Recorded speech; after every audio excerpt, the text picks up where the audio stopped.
आता बघूया टॉप 9 मोठ्या बातम्या।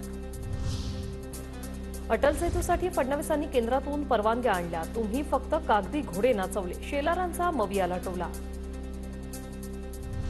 तर अटल सेतूच्या कामाची सुरुवात आमच्या सरकारमध्ये झाली, अनिल देशमुखांचा दावा।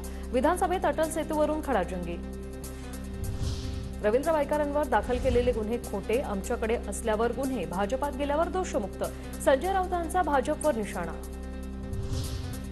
रवींद्र वायकर नक्की येणार, थोडी वाट पाहावी लागेल, एकनाथ शिंदे कालावधी निश्चित करणार, संजय शिरसाटांचा दावा। पुण्यात निलेश राणेंच्या हॉटेलवर महापालिकेची कारवाई, 3,77,00,000 कर थकवल्याप्रकरणी पालिकेकडून हॉटेल सील। चव्हाण भाजपच्या आतमध्ये जाऊन अजगरा एवढे मोठे होतात का, मला चिंता, भाजप खासदार अजित गोपछडे यांची टोलेबाजी। तर भाजप हा पक्ष भल्या भल्यांना समजत नाही, खासदारकीसाठी माझं नाव येईल मला माहित नव्हतं, पण अचानक आलं, अजित गोपछडेंचं वक्तव्य।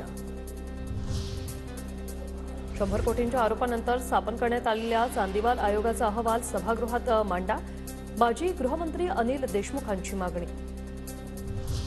महाराष्ट्राचं गुजरातला कॉन्ट्रॅक्टवर पूर्ण देता की काय अशी राज्याची स्थिती झाली आहे, प्रणिती शिंदेंचं विधानसभेत वक्तव्य। तर सुशीलकुमार शिंदे मुख्यमंत्री असताना काय केलं, आशिष शेलार यांचा प्रणिती शिंदेंना सवाल। कार्यवाहीसाठी आलेल्या काही निवेदनांवर मुख्यमंत्री एकनाथ शिंदे यांची बनावट स्वाक्षरी आणि शिक्के, मुख्यमंत्री सचिवालयाच्या निदर्शनास आली ही बाब। मरीन लाईन पोलीस ठाण्यात तक्रार, तर कार्यालयीन कर्मचाऱ्यांना सतर्कपणे काम करण्याच्या सूचना।